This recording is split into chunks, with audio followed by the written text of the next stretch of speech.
Oh, okay, I go ng chana. Egihamte jige Žuura hakshinawi. Okay, so today again we're going to be talking about money. So this is the second module for money, but today we're going to be talking about buying things. So I have created a PowerPoint that I'll be bringing up and going over with you.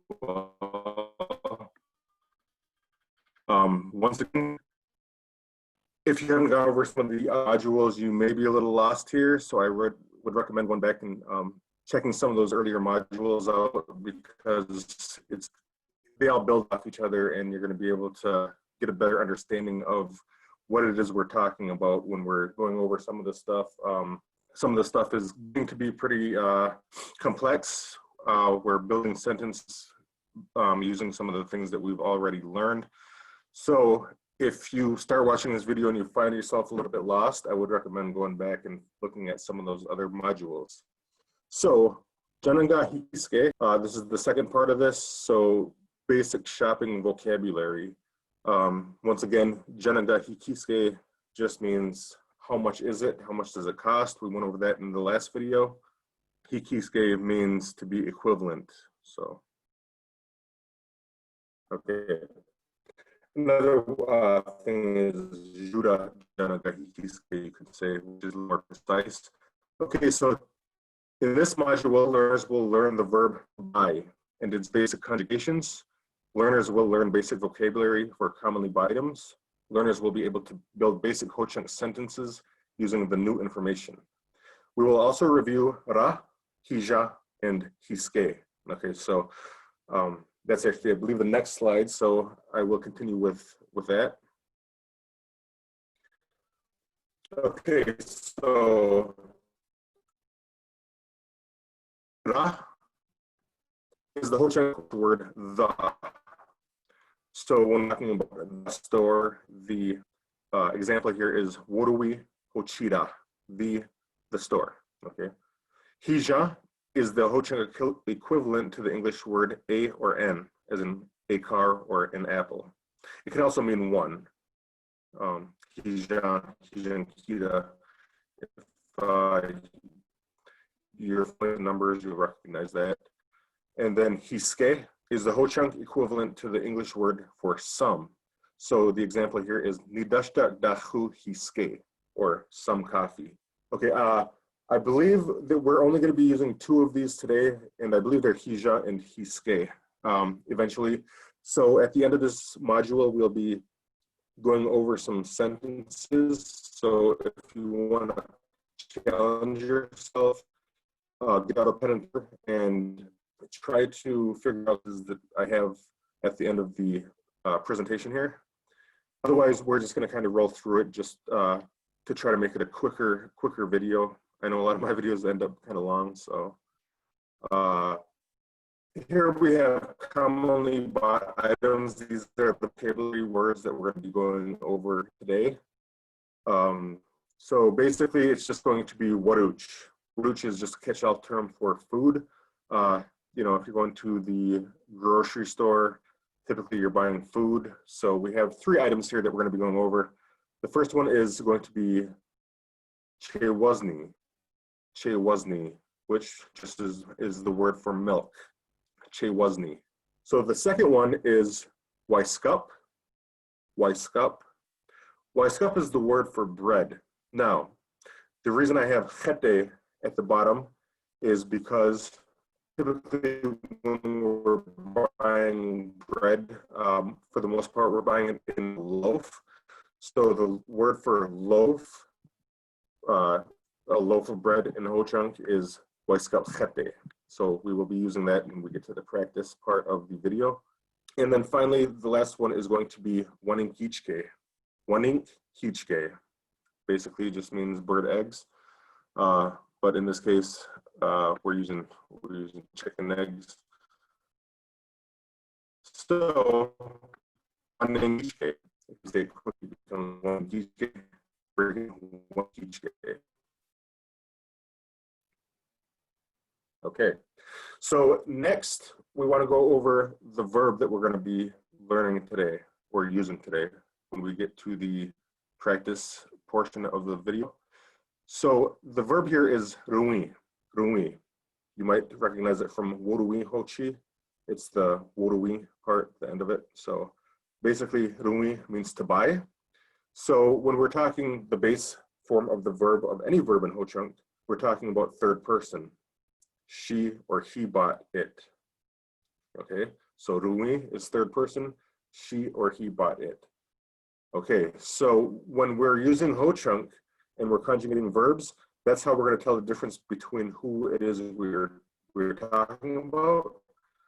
So the first person form of this verb is going to be duwi, duwi. So that R sound becomes more of a hard T sound. Another example where we've seen that is when we were going over the traveling verbs, hoare becomes hoade. So it's the same basic concept as that as far as verb conjugation is concerned. First person, again, duwi. Second person is going to become shuruwi, shuruwi. So if you look at the word, you still see the word ruuwi in there. You're just adding the esh and the u, and it becomes shuruwi. Once again, the verb that I just gave an example of, hoare, becomes hoashere for second person. So once again, the same basic concept with this verb and that verb. The verb conjugations are similar. So once again, ruuwi is she or he bought. Duwi is I bought or I buy. Second person is you buy or you bought, and that is shuruwi. Okay, so next we have some practice sentences. Now at this point, if you want to challenge yourself on these sentences, pause the video now, get out a piece of paper, a pen, work the sentences out. And when you're done with the sentences and you think you got them, pretty accurate, then again, press play. The video will start up and then we'll be going over these sentences at that time. So once again, if you want to challenge yourself, now's the time to pause the video. Okay, so at the top it says, Hinkichkak Jawi, Hinkichkak Jawi, let's practice. The first sentence reads, Hinu bought some milk. Hinu bought some milk. Now these are all past tense. If you are looking at the sentences, they're all going to be past tense. So we've gone over tenses in a previous module. So if you haven't seen that, you might be a little lost on basic Ho-Chunk sentence building. First sentence, Hinuga che wazni hiske ruuwi. Once again, hiske is on there, some milk. So if you didn't get that, then I should have mentioned that before the sentence, but there it is. Hinuga che wazni hiske ruuwi. Hinu bought some milk. Okay. Now going back to the vocabulary words that I introduced for the beginning of the video. Loaf of bread, remember the word for bread itself is waiskap, but we also went over loaf of bread, so that's where this is going to come to play. So I bought a loaf of bread. I bought a loaf of bread. So the sentence is, in Ho-Chunk, waiskap khete hija duwi. Waiskap khete hija duwi.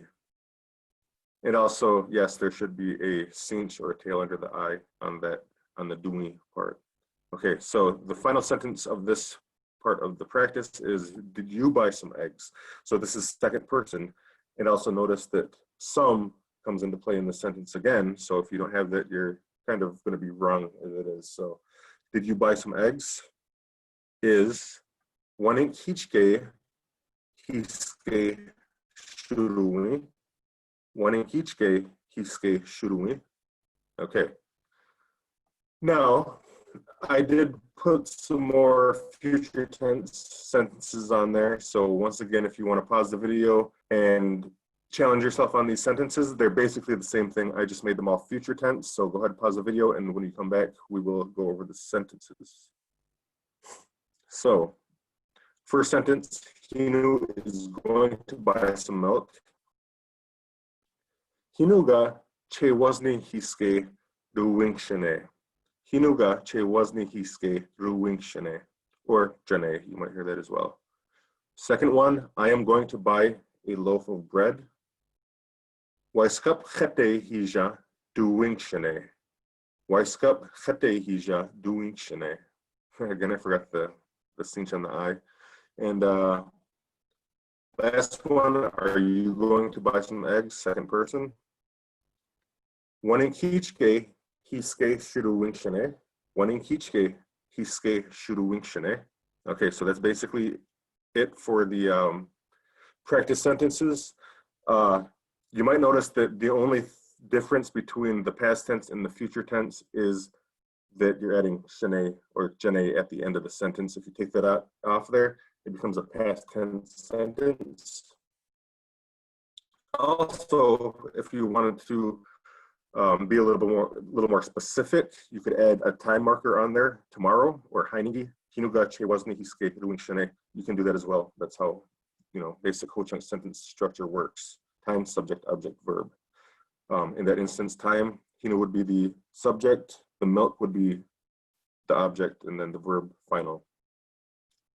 Okay, so basically that's it for the advanced or more advanced, or the learners that want to learn a little bit more regarding this. I did put some common phrases at the end of this presentation. We went over a few of these on Wednesday, and I think maybe a little bit on Thursday as well. So Žuura chu is to have a lot of money, even to be rich. Žuura chu means to have a lot, or there is a lot of something. Cinch is to be broke. If you're trying to say I'm broke, then it becomes himp cinch. I'm broke. Okay, to be broke, another verb, basically slang term, shijire, to be broke. I'm broke, hinshijire. And then finally, the last one is to pay for, hidawehi. He paid for it, she paid for it, hidawehi. And then in the parentheses, I just put that there for first and second person. So first person, if I paid for it, it's going to become hidaweha. I paid for it. That's past tense. And then you paid for it, hidaweida. Or you could use that as a question. Did you pay for it? Hidaweida. Did you pay for it? Okay, so that's it for this week's module. Once again, Wednesday we'll be meeting with the elders, and then Thursday we'll be practicing some of the stuff that we just went over. So hope to see you guys then. That's it for today. Honey, check,